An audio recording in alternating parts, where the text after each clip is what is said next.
WDET is supported by the College of Business Administration at University of Detroit Mercy. UDM's Master of Business Administration is designed to accommodate the career needs of professionals across a variety of work organizations. More information at business.udmercy.edu.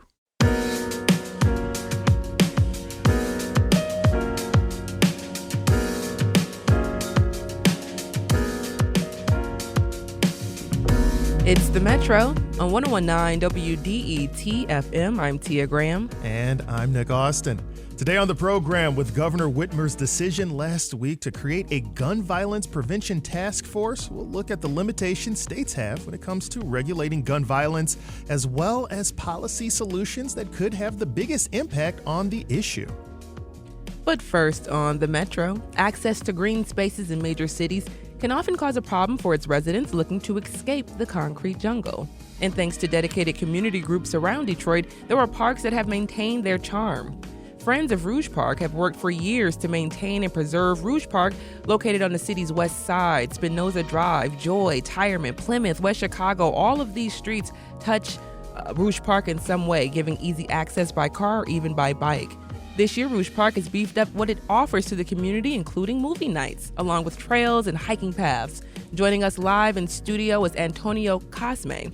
He's the Land Stewardship Manager for Friends of Rouge Park. Antonio, welcome to the show. Hi, howdy. What up, though? What up, though? So I always ask people what side of Detroit if you're from Detroit. Yeah, I'm from Southwest Detroit, McGraw-Alano. I love that. I love the cross streets. So, Antonio, how long have you been with Friends of Rouge Park? So I've been involved as a volunteer for about 4 or 5 years, but I've actually been working there. I'm the first employee they hired. You know, they're transitioning after 22 years of becoming a volunteer-led organization to a staffed organization. So there's 2 of us now. Nice, nice. So when we talk about that, once again, that's one thing that I've seen and noticed with Rouge Park in general is you can see that there's like an effort being put together in order to provide more resources, there's more events, more things for the residents in general, even farmers markets. So can you talk about having that expansion and how it's been being used in the park? Yeah, there's been a lot of investments from the city, you know, coming back and returning and stepping up and helping take care of the park. Friends of Rouge Park is making a lot of investments. The Pistons Neighborhood Program has been doing a lot in the park as well. So it's been a lot of us coming together to ensure that the park offers a lot for our community. So what drew you to volunteer in the first place? I was starting to work with Friends of Rouge, the watershed organization, which I think people easily confuse the two. Mm-hmm. One's a park organization, one's a watershed organization. But getting involved with Friends of Rouge, volunteering to monitor frogs and fish and getting it and just involved with nature. But I've always loved the Rouge Park and Hines Drive and the region in general. Hines Drive, yeah. I often tell people I see frogs and all types of wildlife there around when I'm just walking around. So it's really, really cool to just be a part of that. So, you know, what are some things that people don't know about Rouge? Well, Rouge Park is actually one of the biggest urban parks in this part of the country. It's bigger than Central Park in New York. It's bigger than Belle Isle. It's a 1,200-acre park. We have a golf course, a golf range, a campground, an Olympic swimming pool, soccer fields, basketball, tennis court, a 70-acre wildflower prairie, 3 miles of the Rouge River, the Buffalo Soldiers Barn where people can ride horses, a model airplane field where we just did a dedication to Alex Jefferson, a Tuskegee Airman. There's horseshoes, picnics, there's a free archery range, there's a marsh, a blue heron rookery, and all sorts of things for nature lovers. Once again, just growing up in that particular area and everything you're just reading off, I'm just like, I had no idea. So what are some things that you'll hear from residents when you're talking about some of the cool offerings that Rouge Park has for residents? What are some things that you say and they go, like, what the heck? I mean, I've found different types of turtles there. This year I found a salamander. I found morel mushrooms. So people just don't know the extent of the ecosystems that still exist. The southern section of Rouge Park, particularly Stonebridge Trail and the Maingan Wildwood Trail, are places that were never actually turned into prairie and never farmed and never flattened. So they have some old growth aspects. You find incredible spring ephemeral flowers. And just to focus people's attention on what's coming next, we have a 70-acre prairie in the park. And if you check out North Prairie Trail over the next 2 months, you're going to see the most incredible wildflower blooming Yes, I love that so much. Joining us right now in studio is Antonio Cosme. He's the stewardship manager of Friends of Rouge Park. And, if someone has never been to Rouge Park before, of course, we're talking about it right now, talking it up. What advice would you give them? Where would you tell them to start?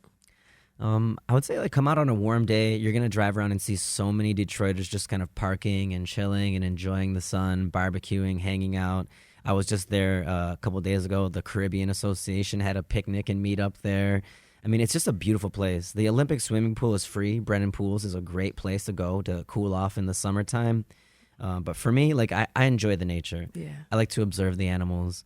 And I really love hiking the southern part of the park.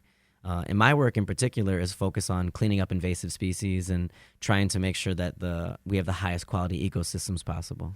Which is, once again, something that you can see, especially if you've frequented Rouge Park or you've been a resident of that community. You can just see how well maintained it's been and how it's just kind of stayed consistent, even as their neighborhoods and communities around it have not been able to maintain themselves. You see it coming back. You see the park also being a part of the comeback in that Cody Rouge community. So talk about some of those new offerings. I saw a movie night. I saw a concert. So it's just so many cool things are happening. So talk about some of those things. Yeah, we have a senior university that's an event for seniors. We host so many things. There's going to be a big Buffalo Soldiers sort of Freedom Festival as part of the Detroit Parks Association sort of seasonal festivals this fall. I think it's going to be October 4th or 5th. We have 8 big hikes that we do a year. There's a butterfly hike coming up. We do winter tree identification. We have a spring flower hike, a fall colors bike ride, all sorts of birding events. This year we did some spring ephemeral pond monitoring where we actually got kids and community members engaged in looking at the life, the micro life, the macro invertebrates that live inside ephemeral, temporary, seasonal ponds. Yeah, once again, I'm just my mind is just sitting here looking don't get lost in this interview right now. You're actually talking to this person. So yeah, just learning more about the park, just learning more about the things that you all are going to be offering and some of the cool expansions that we're seeing. And of course, you talk about what you do, which is trail. I mean, you're doing trail maintenance, you're doing maintenance to the species there. You're making sure everything is maintained and looking well. Since you've been working there, what have you seen improved in terms of nature in Rouge Park? Yeah, we're taking some of the highest quality nature areas and we are planting trees and eliminating invasive species as a way to attract more people. We just planted 100 fruit, nut, and a big cherry orchard trees, so that's going to be incredible when that's blooming. We're looking to make that a focal point in the northeastern side of the park. But we're doing 4 or 5 volunteer events every month where Detroiters can come and get engaged, get their hands dirty. We have one that's particular called Honeysuckle Happy Hour, where we'll actually buy beer and volunteers could drink and work and hike. You come to one of my events, you're going to learn to identify trees, you're going to learn how to work with your hands in nature, you're going to get your hands in the soil, and you're going to go on a good hike and have a great time. Yeah, and just thinking about being a Detroiter, being a native Detroiter, what are ways that you all have tried to bring in residents from the community to be a part of what's happening at Rouge Park? Yeah, it's fundamental for both Alex and myself. I think historically the organization has not always looked like the community that it's been a part of it. So they were really intentional in hiring 2 people of color to be the first staff for the organization. And both of us have looked around at the park and seen the way that people engage in the park. And we have to engage these people who are parking and drinking and chilling. I mean, I was incredible just hanging out there the other day. There's a guy who pulls up and he's cleaning cars. There's people selling hot dogs. Detroiters are so dynamic and so creative and so entrepreneurial. So we're engaging that section of the park by Brennan Pools by offering programming in that area. In partnership with the Pistons as well, we're offering yoga, lacrosse, a bunch of sports, and there's a hustle class that's happening too. So there's all sorts of sports and activities that we're offering and really particularly concentrating on that area that's going to be receiving a huge investment with the Tom Gore's donating the recreation center that's coming hopefully this fall. Which is really, really great. Once again, if you're familiar with that area and you're driving past, especially down Plymouth, and you're right across from the golf course as well, you're looking over and there's the pool and the pool house, and you do see this activity and people and just good times and good vibes are happening there. So to see you all engaging with the residents in that way lets you know that you are, with the people, part of the people. So that's amazing. But what's one of the biggest misconceptions you hear about Rouge Park? I think some people see some of the no-mow zones or see the prairie and think it's kind of messy or overgrown and unkempt, but we intentionally don't cut the grass in some areas so that like there's a particular bird species that grow in this area. We want to make sure that they, have the time to do their thing. Or that in the prairie, we want those wildflowers to bloom. So like the first couple months of the season, it doesn't look, it looks kind of crazy. It looks like just like big tall grass, but those are native plant species who have really deep roots in the ground. And they're really important for providing decent ecosystems in our city. Just once again, I could talk about this all day. And one of the other things before I let you go is the animal protection there as well. I know, just driving around in general, especially Spinoza, and as you're going towards Tyerman, you're starting to see a lot of construction back in that area, which may displace quite a few animals. So what are some of the things that you all are doing to protect some of the animal spaces and ecosystems? Yeah, so what you're seeing, that construction there is DSWD. Detroit has a big CSO problem, combined sewer overflow, which means the water from the rain, the toilet water mixes together. And when there's big rain events, like even today, a half inch of rain, means that CSO water goes into the river. So in order to prevent that from happening and protect the river, they've been doing all sorts of blue and green infrastructure, which means like sinking water and holding it in place. So DSWD has sponsored these significant construction projects on the west and the southwest section of the Rouge River, where they've dug deep and dug like water containment places. So that in itself is going to be protecting the river, which helps animal species. But they did displace a big section of the prairie. So we did work with DSWD to make sure they installed seed mixes that would regenerate that prairie. And we're also just working to protect different animal species by no-mow zones, and in working with the city to make sure that the grounds folks know when to mow and how to keep up the trails. And honestly, making more trails and more trees for people is going to like protect the animals too, because the more people we have in the park, the more we can justify spending. Yes. Antonio Cosme. He is the land stewardship manager for Friends of Rouge Park. I want to say thank you so much for joining us on the Metro and just letting us know about one of the largest park in the state of Michigan. Thank you.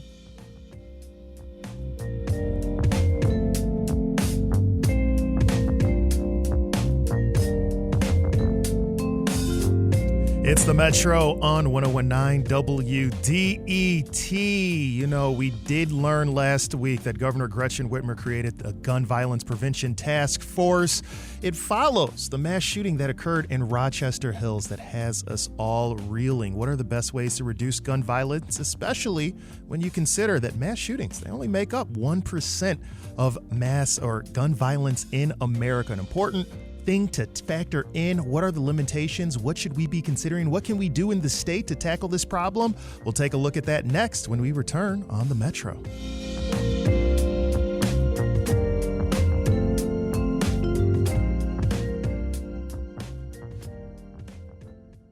WDET is supported by the College of Business Administration at the University of Detroit Mercy. UDM is offering a new Master of Science degree in ethical leadership focused on sustainable, ethical, and inclusive problem solving. Admission is open to qualified applicants with a bachelor's degree in any field. Course selection is flexible, with no prerequisites, 4 required courses, and 6 electives. Learn more at business.udmercy.edu. I'm Rachel Martin. You probably know how interview podcasts with famous people usually go. There's a host, a guest, and a light Q&A. But on Wildcard, we have ripped up the typical script. It's a new podcast from NPR where I invite actors, artists, and comedians to play a game using a special deck of cards to talk about some of life's biggest questions. Listen to Wildcard wherever you get your podcasts, only from NPR.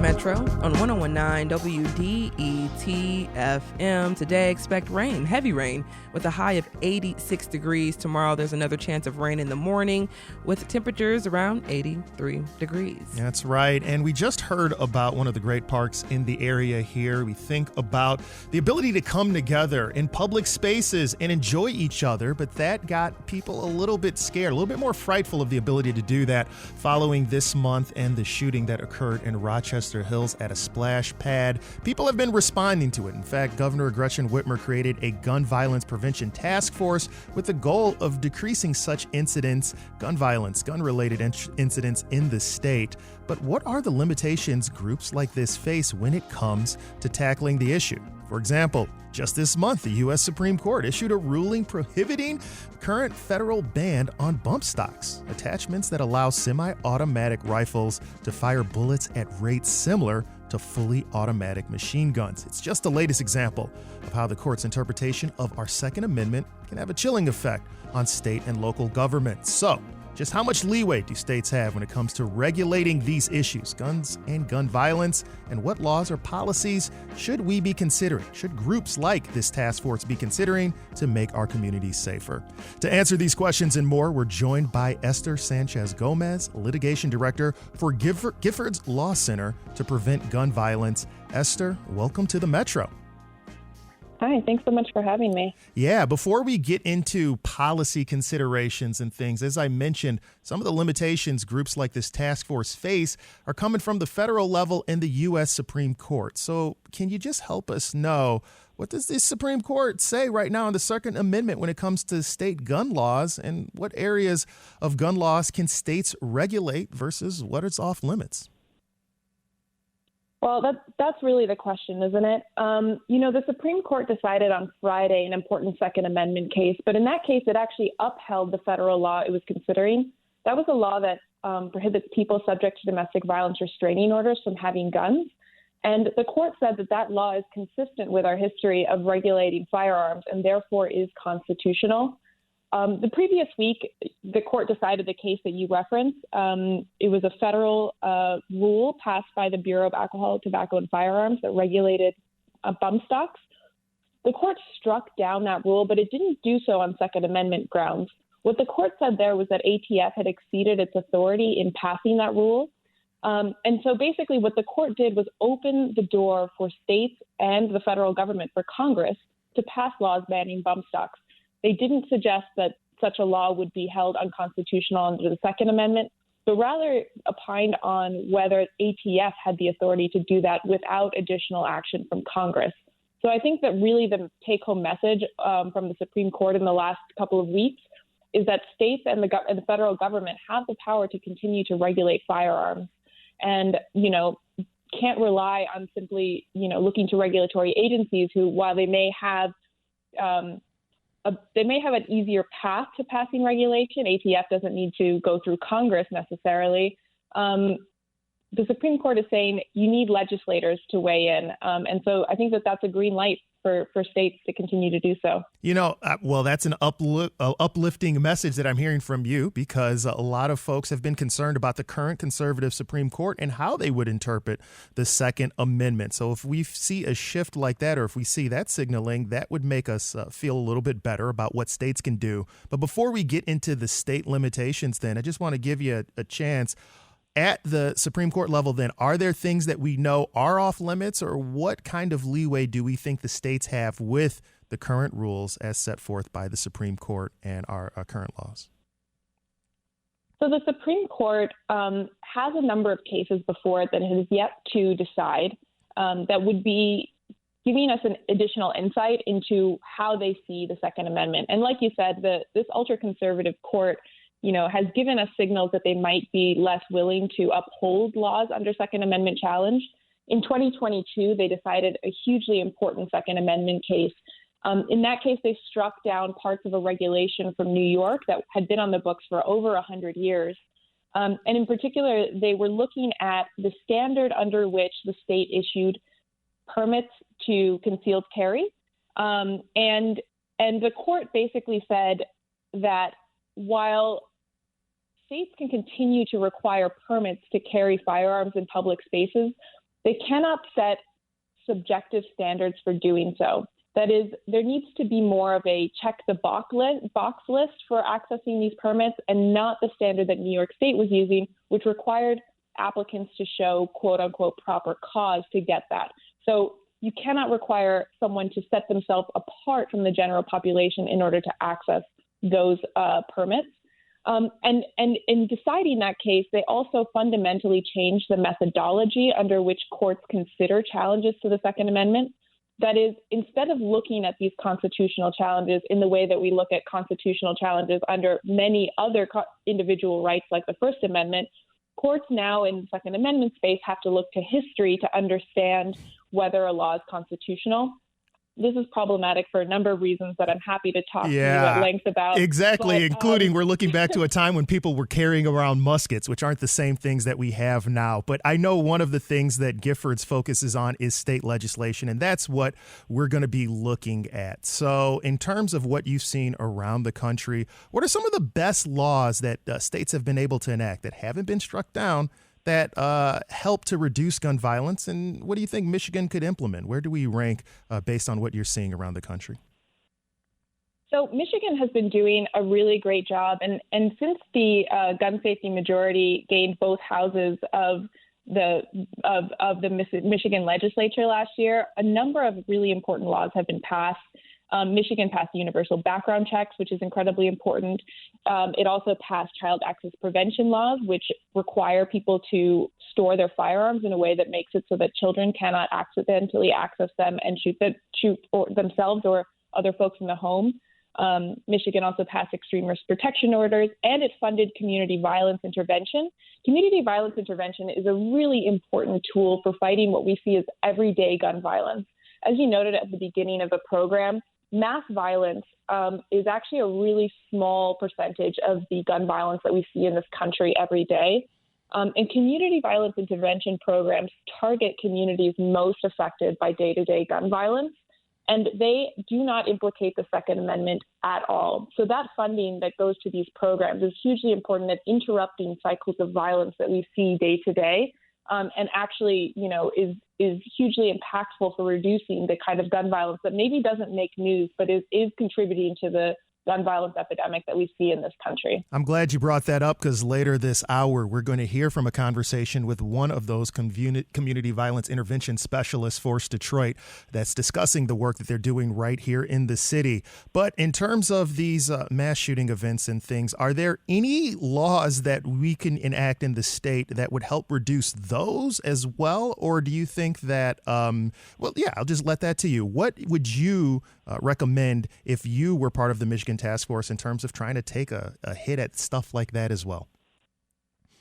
I mean, when it comes to mass violence, I think that all of the other gun laws that we've been talking about are really important at sort of, together making sure that the sort of people who might be interested in committing that kind of mass violence are not accessing firearms in that crisis moment. So it's a combination of increased background checks. It's reducing people's access to large capacity magazines, reducing access to assault weapons. Another important thing that Michigan does not have on the books and that they could consider putting on the books is prohibiting armed intimidation at polling places, drop boxes, and places where votes are counted. These are the sorts of laws that make it easier for people to access the day-to-day sort of democratic processes that are important for us to continue the proper functioning of our country.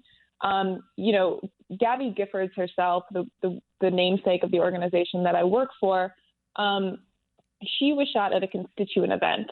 And so it's important to remember that places where democracy happens need to be places that are free from guns, because it makes it safer for people to speak. And people who have historically been marginalized and historically been silenced in those spaces are the ones who most benefit from reducing access to firearms and reducing firearms in spaces where democracy happens. Esther Sanchez Gomez, Litigation Director for the Giffords Law Center. Thank you so much for joining us and providing this insight on the Metro. Thanks for having me.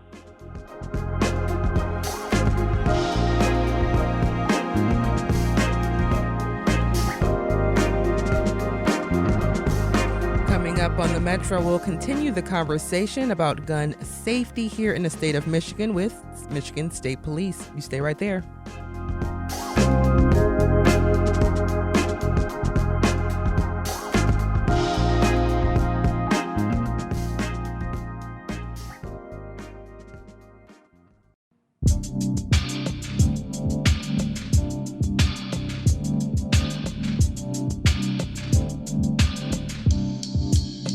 It's the Metro on 1019 WDET. Conversation with the lieutenant from the Michigan State Police coming up. But before that, just letting you know the Great Lakes Water Authority is asking residents to be on high alert for flooding, especially those in low-lying areas who have experienced flooding before. Chief Operating Officer says 1 to 1.5 inches of rainfall are expected in the area. From the Great Lakes Water Authority, the water system is in dry conditions and currently has the capacity to handle expected flows. So be on that lookout. But Tia? Like you said, we're continuing the conversation about gun safety here in the state of Michigan, and gun violence is top of mind for Michigan residents and our elected officials. The recent Splash Pad shooting in Rochester Hills, a Detroit police officer was killed in the line of duty over the weekend, and gun violence is just too common. According to the Center for Disease Control, in 2022, Michigan had over 1,500 firearm deaths. And firearm injuries are the leading cause of death for children and teens in the U.S., and that includes homicides, suicides, and unintentional shootings. Last year, 2 months after the Michigan State mass shooting and 2 years after the Oxford school shooting, Michigan lawmakers passed sweeping legislation. The 11-bill package requires all people purchasing guns to undergo a background check and requires safe storage. There are tangible things that people who own a gun can do to prevent and reduce harm from firearms, especially if they are in possession of a gun. Joining us on the Metro now is Lieutenant Mike Shaw. Lieutenant Shaw is the Public Information Officer for the Michigan State Police. Welcome to the Metro, Lieutenant Shaw. Well, thanks for having me. How are you, Tia? Doing pretty well. Just, the legislation passed just last year, which included things like the red flag laws and safe storage laws, as you just heard. Have you noticed any changes from the Michigan State Police's perspective? So we've done a couple of things, and one of the first things that we went out there is we wanted to educate, our community of what this actually means and what it doesn't. Because unfortunately, at these times, anything can become political at the drop of a hat, right? So we wanted to make sure that people kind of understood. And one of those educational portions of it, and I think is very important, is the providing of gun locks to people for absolutely free. Mm-hmm. So if you own a firearm, even though that most firearms that are sold by licensed dealers have a gun lock with them, if you lose it or you have extra or something like that, you can now stop by many police stations, all local state police posts, and even some health and human services offices now, and pick up a free gun lock. So that kind of alleviates you of some of the other problems that we're seeing out there as far as safe storage and, some of our youth and our kids that are dying by finding their parents or grandparents or a friend's gun that's just left unsecure in a home. Yeah. So, Lieutenant Shaw, the reality is a lot of people do own firearms for self-protection, hunting, or even as collectors. What does safe storage look like? So basically what the safe storage law says is that you have to lock up your gun if you believe that a minor is coming into your house or if or somebody's coming in there that could possibly use it. So basically, in a nutshell, lock up your gun is basically the easiest part of that law. There's not a lot of thinking about it whatsoever. It is that you should have a gun lock in your car, especially in your house, especially if you have kids. Because that's what we're seeing, right? And a lot of parents will believe, well, I can put my gun here. My kids don't know where it is, and that's just not true. It's like hiding Christmas presents, right? Your kid knows where the Christmas presents are going. They know where your gun is. So that's why you want to have that gun lock on there. And what this does, too, is provide an actual law that you can be prosecuted for if a minor does get a hold of your firearm and they actually shoot themselves or another child or another person. So what should that conversation look like as a parent or a guardian when you do have a gun in the home and you want the kids to, what should that conversation look like between the parent and the child? So often you got to kind of look at your child and how mature they are, because not every child, an age doesn't make you mature, right? Mm-hmm. There's some 13-year-olds that are very mature and grew up in hunting farms or hunting, households, things like that. And then there's other 13-year-olds that aren't mature at all and have no experience. So you don't want to kind of bank on that. So that's why it's great to put a gun lock on there, to put it in a safe, keep them away, and have that conversation. What to do if a child runs across a gun, maybe not even in the home, but at another person's house. Let them know that if they see a gun, the very first thing you do is not touch it and run away. Yeah. That's the very first thing that you're going to do, is not touch the firearm and run away. The second is to tell a trusted adult. That way they can deal with whatever it is. And, a lot of times, too, as a parent, it's a good idea maybe to have that conversation with some of your friends or people that you're letting your kids spend the night, grandpa, grandma, aunt, uncle, whoever. Do you have firearms in your house? And if you do, how are they secured? I mean, is it just laying in the top drawer of the bedroom like we used to see all the time, or is it actually locked up? And then maybe as a parent, it's make a determination, well, if you're not going to secure those firearms, maybe my child's not going to come to your house anymore until you do. So, those are tough decisions, tough conversations to have. But those are things that you need to really think about, because after it happens, it's too late. You're either lost your child, or they're severely injured, or something else happens. It's too late for that conversation. So you got to have it beforehand.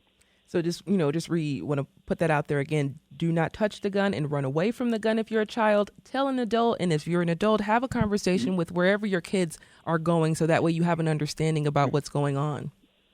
And I think, too, a lot of people don't really think about it is when we see these things, but a lot of people that commit suicide by firearms, because the firearm is easily accessible, right? So sometimes it's good to lock up those guns for that reason itself. So if somebody is having those type of thoughts, or haven't gone through treatment, or thinking about maybe it's not so easy to gain access to that firearm.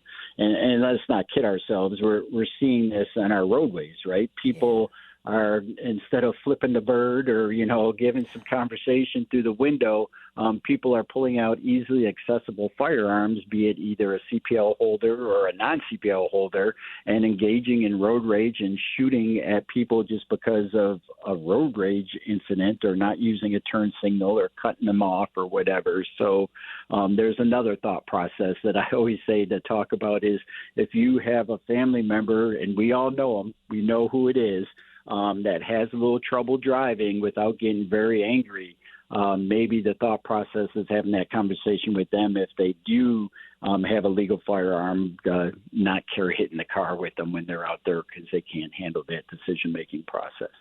And Lieutenant Mike Shaw, before I let you go, just talk a little bit more about the red flag law, the Extreme Risk Protection Order Act. It lets certain people request an order to prohibit an individual from buying or possessing a firearm. Kind of got into that just a little bit with the road rage situation. So if one of your friends or family has access to a gun and is exhibiting behavior that falls under the red flag law, how can someone navigate this situation safely? So the first thing that this law isn't the police coming, knocking on your door and taking out your guns. So that's not what this law is, and there's a lot of misinterpretation about that.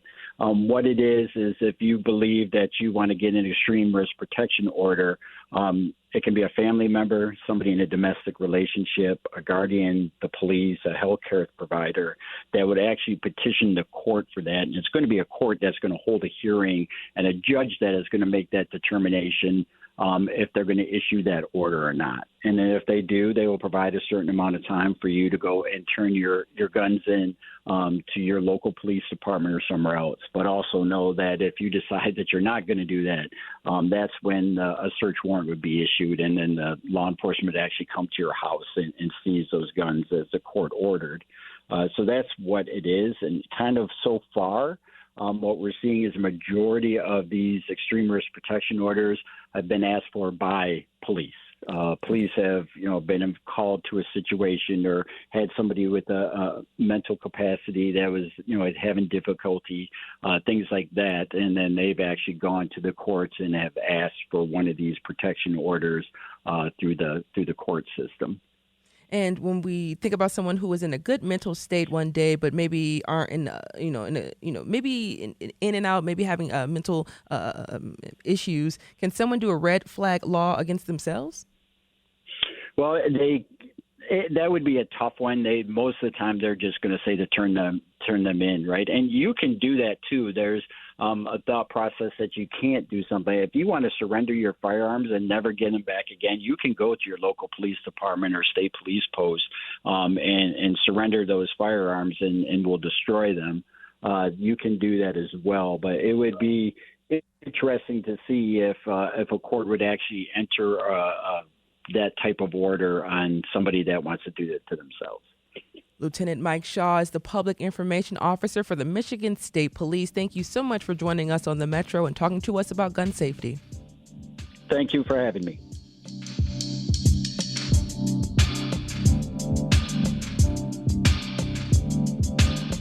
It is the Metro on 1019 WDET. We just heard about some of the gun safety laws we have here in Michigan. One of the reasons we're discussing this, of course, is the recent decision by Governor Whitmer to create a task force on gun violence. And we've been covering the subject today on the show. We heard from a litigation director with the Giffords Law Center to Prevent Gun Violence, Esther Sanchez Gomez, and one of the recommendations she made for folks like this different organization to consider is community-based intervention programs, investing in those as they have been showing some success. In fact, here in Detroit, there's a pilot program called Shot Stopper, which is a $10 million effort to begin investing in community-led violence prevention. The starting groups, we had 6 community-led groups that were part of the initial year's efforts, and one of the groups on the forefront of the efforts is Force Detroit. The results from that first year appear promising. The nonprofit helped reduce crime by 72% in the Cody Rouge neighborhood on Detroit's west side. So, what are the things that we should be considering, and why are organizations like this effective? During the Mackinac Policy Conference, I sat down with DeJuan Zoe Kennedy, Force Detroit's Public Health and Safety Director, to learn more about their work, including ways they stop violence before it starts and things that we could do to help the issue right now. To start the conversation, I asked Zoe to share his thoughts on the underlying causes of violence groups like his are trying to stop. We always like to lean towards the social determinants of health, but it has been structural racism over decades that set us into this social state, like the social illness, poor education, right? Not having economic stability, not having things that's culturally relevant, or not having individuals lead things who are culturally competent. And it's a heavy investment in the destruction of young black men. We see that through the entertainment industry. We see that through, or we've seen it through some of the municipalities.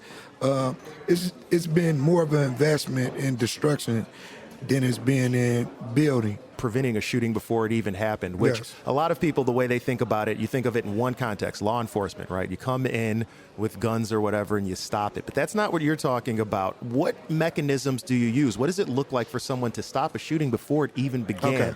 So I'm going to make it like, and as you like, we appreciate law enforcement because we can't respond to things. We can't respond to a shooter. We can't respond, we're not equipped with bulletproof vests, weapons.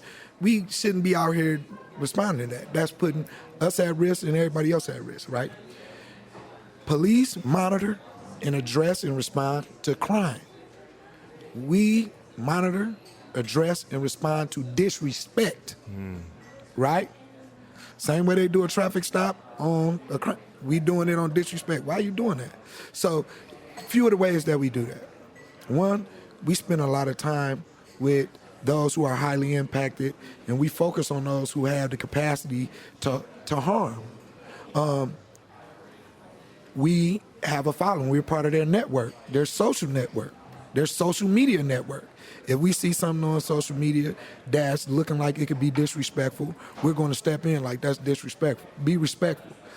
And that's like, that is not as simple. But when you look at it, is if you can minimize disrespect, you can mitigate the conflict and minimize the violence. Yeah. If the disrespect don't happen, the altercation don't happen. If the altercation don't happen, the harm don't happen. If there were one thing that you could do to just wave a wand, or one recommendation, something simple that you think that we could do right now to help reduce violence, to help in your efforts, what would be the thing that you would want to change? I would say this, because I was just talking to a bunch of black business owners, and it was received well. I believe that mentorship is key. So for an individual even like yourself, right, it's important that we go back into community and we find those who are interested or could be interested in these things, because everybody's not interested in being a Zoe. Right. I would ask everybody to step up and find a way to get back to their community and to mentor men and women, because you can give us funding, you can give us technical assistance, you can give us a model, but we still need a man or a woman to guide us. And you want to know what? When it comes to that, it's a shortage in that, because everybody's busy trying to live life. But it's an old African proverb: the village that neglects the child will burn so that the child could feel its warmth. The child will burn that village. So you have a bunch of young men, young women raising themselves. You have a bunch of parents that have to go out. You know the household meeting, have to go out and work hard. Can't afford a babysitter. Can't afford that. So the one thing I would say, if I can change it like magically, mentorship. But mentorships is structure and infrastructure when it comes to that. Yeah. A mentor just don't come to talk. A mentor walk into something and they bring something. And they have something for that individual. For me to put down something, give me something to pick up. So I would say mentorship. And I would say if anybody wants to mentor, we have a bunch of young men and women at forcedetroit.org. Please reach out, because we want our young men and women to have access to access and exposure to all the things in life that can make them great. Best investment you can give in your life is your time. That's what really makes an impact for people. What policies are you and Force Detroit pushing right now? We're pushing House Bill 4606 and 4605, so we can have perpetual funding for community-based violence intervention. It's impacting community, but we need to have impact as far as when it comes to legislation and lands. Yeah, perpetual funding's important, because if you don't know where your next dollar's coming from, it makes it much harder to make that investment, right? Exactly. That was DeJuan Zoe Kennedy, Force Detroit's Public Health and Safety Director, discussing community-based violence intervention with me on Mackinac Island.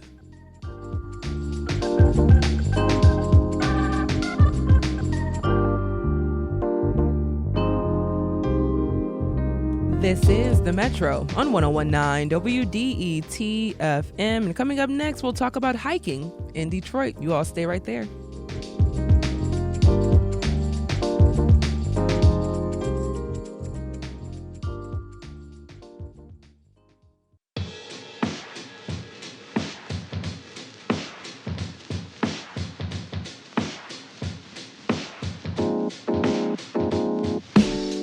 It's the Metro on 1019 WDET, where we started off the conversation today discussing Rouge Park. And I guess it's appropriate, Tia, that we end talking about Rouge Park and parks generally. And parks in general here in the state of Michigan, but in Metro Detroit and Detroit. Michigan is known for its nature, and it may not be the first thing that comes to mind when you think about the Motor City. But Detroit is home to one of the largest old-growth forests in southeast Michigan, which we learned about today. Rouge Park is the largest urban park in the state, not to mention Belle Isle, which is the second most visited state park in the country behind Niagara Falls. Yet, Michigan Trails magazine, providing people with the most accurate maps and information on Michigan trails, has not included Detroit trails in their magazine for many years.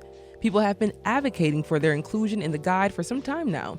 And to give us a little more insight in a guide to hiking Detroit this summer, we're joined by Ian Solomon. Solomon is the Communications and Engagement Manager for the Detroit Parks Coalition, and he's the founder of Amplify Outside, an organization aimed at helping Black Michiganders enjoy the outdoors. Ian, welcome to the Metro. Hi, thank you so much for having me. And before we get into it, we reached out to the publisher of Michigan Trails magazine. They did not respond in time for comment now. Detroit is sometimes viewed differently by people who don't live here. Ian, how has this unfair stigma clouded the hiking in nature Detroit has to offer? We're being left out, to put it simply. Detroit has, as you've already mentioned, just some incredible natural opportunities, not just, hiking through these forests, but forests like, special old growth forests, things like Belial, who has the wet mesic flatwoods. Like, this is really rare and special, natural spaces that really gets overshadowed by a narrative about Detroit that may have never been true and definitely isn't true today. Yeah, oftentimes you hear, you still hear that the negative stigma that Detroit holds on to. But a lot of the times when we think about that stigma, where do you think it's still coming from? Especially that we continue to see Detroit in positive lights in the news and in media in general. Where do you think some of this is still coming from? I think some people really just hold on to things because, like you said, what more media could you get? The past 2 months in Detroit, there has been a major national attention event almost every weekend. There is just beautiful things happening in the city all the time, especially in our park sector. That is one of the most exciting things happening in our city. There's always capital improvements happening. Like you said, Belial is getting more and more attention. It's the second most visited state park in the country, only behind Niagara Falls. So I'm not really sure what makes people want to continue that narrative other than, not wanting to let it go. Yeah, just let it go. But, for those who are listening right now, Detroiters especially, what are some beginner trails and recommendations? So you guys already spoke about Rouge Park. That is an amazing park, a huge urban park on the west side of the city that has 6 trails, including even a mountain biking trail through their woods. And hiking through there, you can see things like maple tapping. You can see bird watching. There's even a restored prayer. If you're not on the west side, there's Palmer Park, which has that designated old growth forest, which for anyone who doesn't know, that means it's a virgin forest. That means it hasn't been logged or cut down. So that is really special and really not a really rare ecological aspect, even in this state, especially from a large urban city like Detroit. There's a beautiful, accessible trail through those woods. And Belial has relatively newly renovated accessible trails through its wet mesic flatwoods. And you can even hike further into the grassland prairies near the lighthouse. There's just so many opportunities. And oftentimes when I think about the city of Detroit, I think about all the spaces that you're talking about. Just being from the city myself, I talked about it a little earlier about Rouge Park, but just so many different things and resources that are in the park system, including hiking trails and biking trails that we're just not, maybe we don't know about them, or maybe we're just not taking advantage. So what would you tell people, especially residents of the city, about taking advantage of these spaces? Please do. One, like you're paying for it. You're a resident of this city. Some of your tax dollars go to supporting these parks. You should absolutely be utilizing them because they're yours to use. And again, I cannot stress enough just how absolutely beautiful so many of them are. And, like you said, there's that bad rap for parks. We went through some struggles about a little over a decade ago with parks not being able to be upkept with budget. And I cannot, tell you enough that those days are long gone. These parks are beautiful. They're maintained and they're really special. And, they're your parks to use. And what is your favorite spot in Detroit's parks? Ooh, that is a good question. I'm going to have to choose Belial because, I live near the island and I'm always hiking, honestly, down the Riverwalk. Now the Riverwalk is continued, so it connects to the Belial Bridge. So now you're able to walk on the Riverwalk, take the bridge over, walk to Belial. A couple of weeks ago, I actually went on a 9-mile walk all the way, around the island. And it's just beautiful. And again, like the water is crystal blue and, there's just so many ecological features that are really special that you can't see anywhere else. I love it so much. And, as well as you're part of the Detroit Parks Coalition, we're going to definitely try to talk to you a little bit further down the line here about some of the cool events that you all have offered throughout the summer. So Ian Solomon is the Communications and Engagement Manager for the Detroit Parks Coalition and the founder of Amplify Outside, an organization that helps Black Michiganders enjoy the outdoors. Thank you so much for joining us, Ian. And if you are curious about exploring the city's hiking trails, go to WDET.org. Plus, we've got a classic episode of Curiosity on the website, about who designed the Rouge Park golf course. So go check it out. Ian, thank you. Thank you so much. And that's going to do it for the Metro for Tuesday, June 25th. You can listen to recent episodes online at WDET.org and make sure to subscribe to the podcast on your favorite platform. The show is produced by Sam Corey, David Lyons, and Jack Philbrandt. Additional production support from Anil Scott and Sydney Walkley. Our engineer is Nate Bender, and music is by Sam Bobian. The Metro is a production of WDET, a listener-supported service of Wayne State University. If you like what you hear and you want to support the Metro, consider becoming a member at WDET.org/donate. This is WDET-FM, Detroit Public Radio, your connection to news, music, and conversation. Thanks for listening. We'll talk to you again tomorrow.